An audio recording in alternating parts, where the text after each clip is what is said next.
Hello guys, അപ്പോൾ എല്ലാവർക്കും sketch and ട്രാവലൊക്കെ സ്വാഗതം. അപ്പോൾ ഇന്ന് നമ്മൾ ട്രാവൽ ചെയ്യാൻ പോകുന്നത് വാട്ടർ മെട്രോയിലാണ്, ഹൈക്കോർട്ടിൻ്റെ അടുത്തുള്ള വാട്ടർ മെട്രോയിൽ. അപ്പോൾ ആ വിശേഷങ്ങളുമായിട്ടാണ് നമ്മളിന്ന് വരാൻ പോകുന്നത്.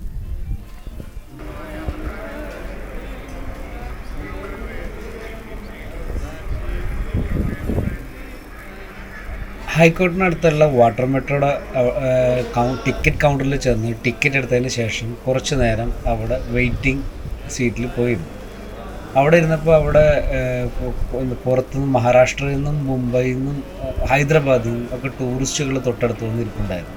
ആ കൂട്ടത്തിൽ ഇന്ത്യക്ക് പുറത്തുനിന്നുള്ള ഒരു വനിതയും ഉണ്ടായിരുന്നു. കുറച്ച് നേരം വെയിറ്റ് ചെയ്ത് കഴിഞ്ഞപ്പോൾ സെക്യൂരിറ്റി ഗാർഡ് വന്നിട്ട് പറഞ്ഞു, ബോട്ട് വന്നു, നിങ്ങൾക്ക് അങ്ങോട്ട് പോകാമെന്നുള്ളത്. ഞങ്ങൾ പതുക്കെ നടന്ന് ആ ഗാർഡൻ എന്താ പറയുക, ആ വാക്കിംഗ് വേയിലോട്ട് പതുക്കെ നടന്ന് അങ്ങോട്ട് കടന്നു. അപ്പോഴേക്കും കൂട്ടത്തിലുള്ളവരും കൂടെ പോന്നിരുന്നു. എനിക്കിത് കണ്ടപ്പോൾ തോന്നിയെന്ന് വെച്ചാൽ ഫ്ലൈറ്റിലൊക്കെ പോകുമ്പോൾ കണക്റ്റിംഗ് ആ ഒരു ആംബുലൻസ്, എയർപോർട്ടിൻ്റെ അകത്ത് വരുന്നൊരു ആംബുലൻസും ഇതിലോട്ട് ഫ്ലൈറ്റിലോട്ടൊക്കെ കണക്ട് ചെയ്യില്ല, അതുപോലെ എനിക്ക് തോന്നി. അതുപോലെ അകത്ത് കയറി വളരെ നീറ്റ് എ സി ആണ്. അതുപോലെ തന്നെ നീറ്റ് വളരെ നമ്മൾ സാധാരണ ബോട്ടിൽ പോണ പോലെയല്ല, എ സി ആണ്, ഫുൾ നീറ്റ് ആൻഡ് നമ്മൾ മെട്രോയിൽ എങ്ങനെ പോകുന്നു അതേപോലെ തന്നെ ഇവർ ഇതിനെ മെയിൻറ്റെയിൻ ചെയ്ത് വെച്ചിട്ടുണ്ട്. ആളുകളെല്ലാവരും പതുക്കെ ഇതിൻ്റെ അകത്തോട്ട് കടന്ന് കയറി, വണ്ടിയുടെ അകത്തോട്ട് കയറി ബോട്ടിലകത്ത് വന്നിരിക്കാറുണ്ട്. ആ കൂട്ടത്തിൽ ആ ഫോറിനർ വനിതയും എൻ്റെ ഓപ്പോസിറ്റ് വന്നിരുന്നു. അവരുടെ മേത്ത് ഒരുപാട് ടാറ്റൂസ് വർക്ക് ചെയ്തിട്ടുണ്ടായിരുന്നു, നല്ല ഭംഗിയുള്ള. ആ സ്ത്രീയും നല്ല ഭംഗിയുണ്ടായിരുന്നു കാണാൻ വേണ്ടി. അവരൊന്ന് പരിചയപ്പെട്ടതിന് ശേഷം ഞാൻ പതുക്കെ എഴുന്നേറ്റ് ഇൻറ്റീരിയറൊക്കെ ഒന്ന് ഷൂട്ട് ചെയ്തു. അപ്പോൾ അവരും അതേപോലെ തന്നെ എന്നെ ഷൂട്ട് ചെയ്യുന്നുണ്ടായിരുന്നു അവരുടെ മൊബൈലിൽ. ആ കൂട്ടത്തിൽ രണ്ട് മൂന്ന് കപ്പിൾസ് ഇരിപ്പുണ്ടായിരുന്നു, ഒരു ഫാമിലി ഉണ്ടായിരുന്നു. പതുക്കെ ബോട്ട് അവിടെ നിന്ന് പുറപ്പെട്ടു തുടങ്ങിയപ്പോൾ ബോട്ട് പതുക്കെ പുറപ്പെട്ടു തുടങ്ങിയിരുന്നു. അപ്പോഴേക്കും ബോൾഗാട്ടി ഐലൻഡ് അതെല്ലാം ഇതൊക്കെ കഴിഞ്ഞിരുന്നു. പതുക്കെ ബോട്ട് നല്ല സ്പീഡിലാണ്, എനിക്ക് അത്യാവശ്യം നല്ല സ്പീഡിലാണ് ഈ ബോട്ട് മൂവ് ചെയ്തുകൊണ്ടിരിക്കുന്നത്. അപ്പോഴേക്കും നമ്മുടെ കണ്ടെയ്നർ ടെർമിനൽ, വല്ലാർപാടം നമ്മുടെ കണ്ടെയ്നർ ടെർമിനൽ, അതിൻ്റെ ഈ ഇപ്പുറം വശം നമുക്ക് കാണാൻ പറ്റുമായിരുന്നു. അവിടേക്ക് 2 വലിയ ഷിപ്പുകൾ കണ്ടെയ്നർ വഹിച്ചുകൊണ്ട് കിടപ്പുണ്ടായിരുന്നു.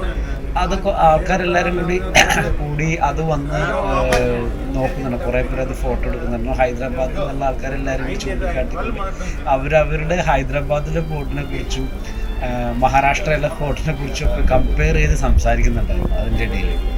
ബാക്കി ഞാൻ കുറച്ച് നേരം അവിടെ ഇരുന്നതിന് ശേഷം, ഞാൻ സ്ഥിരം വന്ന് കാണുന്നതാണെങ്കിൽ ഞാൻ കുറച്ച് നേരം ഇരുന്നതിന് ശേഷം ഞാൻ പുറത്തോട്ട് കുറച്ച് നേരം ഇരുന്നു. അത് കഴിഞ്ഞതിന് ശേഷം ഈ ബോട്ട് പിന്നെ നമ്മുടെ ഫോർട്ട് കൊച്ചി ഇതിൻ്റെ അടുത്തോട്ട് നീങ്ങിയിരുന്നു. ഞാനൊന്ന് പുറത്തോട്ട് പോകാൻ വേണ്ടി ബെല്ലടിച്ചിട്ട് പുറത്തോട്ട് വന്നപ്പോൾ ഗാർഡ് വന്നിട്ട് പറഞ്ഞു പുറത്തോട്ട് പോകാൻ പറ്റില്ല, ഇത് സ്റ്റോപ്പിൽ അവിടെ എത്തിയപ്പോഴേ പുറത്തോട്ട് പോകുന്നു. വെച്ചാൽ എ സി ക്യാബിന് പുറത്ത് പോകാൻ പറ്റില്ല, നമുക്ക് പുറത്ത് പോയി ഷൂട്ട് ചെയ്യാനോ നിൽക്കാനോ ഒന്നും പറ്റില്ല, സാധാരണ ബോട്ട് പോലെ. അപ്പോഴേക്കും ബോട്ട് എന്താ പറയുക, ബോട്ട് ജെട്ടിക്ക് അടുത്തിരുന്നു. ആൾക്കാരെല്ലാവരും എഴുന്നേറ്റ് ആ സമയത്ത് തന്നെ അവിടെയുള്ള ചീനവല പതുക്കെ ആൾക്കാർ പൊക്കുന്നുണ്ടായിരുന്നു. അവരെല്ലാവരും കൂടി ആൾക്കാർ പാസഞ്ചേഴ്സ് എല്ലാവരും കൂടി അത് നോക്കാൻ വേണ്ടി വന്ന് നിൽക്കുന്നു. ഈ ചീനവല ആദ്യമായിട്ടാണ് നല്ല സഞ്ചാരികളോട് എല്ലാവരും കാണുന്നത്. ഫോറിനർ ലേഡി ഒന്ന് ഫോട്ടോ എടുക്കാൻ വേണ്ടി ശ്രമിച്ചെങ്കിൽ ഗാർഡ്, സെക്യൂരിറ്റി ഗാർഡ് പറഞ്ഞു ഇവിടെ നിന്ന് ഫോട്ടോ എടുക്കാൻ പറ്റില്ല, കാരണം അത് നിർത്തിയതുകൊണ്ട് അവിടെ നിന്ന് ഫോട്ടോ എടുക്കാൻ പറ്റില്ല. അവരെ ശകാരിച്ച് നല്ലതുകൊണ്ട് പറഞ്ഞു വിടുകയും ചെയ്യും. അങ്ങനെ ഞാൻ ആ കൗണ്ടറിൽ തിരിച്ച് അവിടെ കൗണ്ടറിൽ തിരിച്ച് ഇങ്ങോട്ടുള്ളൊരു ടിക്കറ്റ് ഞാൻ എടുത്തു.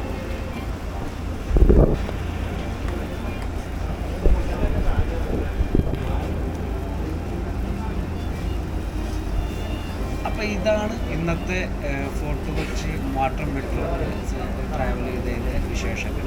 അപ്പോൾ എല്ലാവരും അടുത്ത എപ്പിസോഡ് കാണുക, ലൈക്ക് ചെയ്യുക, സബ്സ്ക്രൈബ് ചെയ്യുക, അതേപോലെ തന്നെ കമൻറ്റ് ചെയ്യുക. അപ്പോൾ ഇന്നത്തെ എപ്പിസോഡിൽ ഈ ഒരു ഫോറിൻ ലേഡിയുടെ ഒരു ചെറിയൊരു ഫോട്ടോ വരയ്ക്കാനാണ് വരുന്നത്. അപ്പോൾ അത് നിങ്ങൾ കണ്ടിട്ട് കമൻറ്റ് ചെയ്യുക. അപ്പോൾ എല്ലാവർക്കും താങ്ക് യു.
premai